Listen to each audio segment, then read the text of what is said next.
នេះគឺជាព្រឹកថ្ងៃទី1ខែ1សម្រាប់ជីវិតខ្ញុំ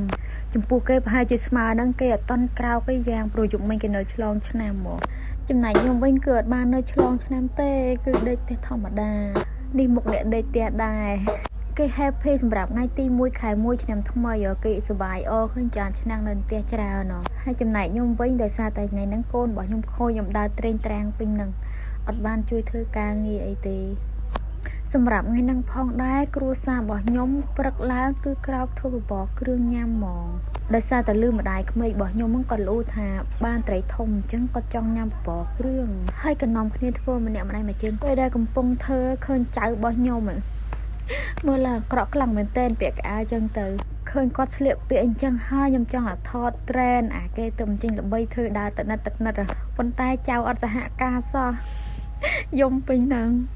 ហើយតមកទៀតខ្ញុំក៏មកដំខ្ទឹមវិញដោយសារតែបបរយើងចិត្តឆ្អិនហើយអញ្ចឹងទៅខ្ទឹមអត់ទាន់មានគេបានដំទេ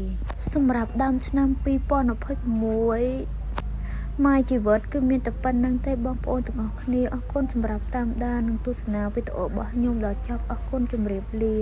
ជួបគ្នានៅវីដេអូក្រោយបាយ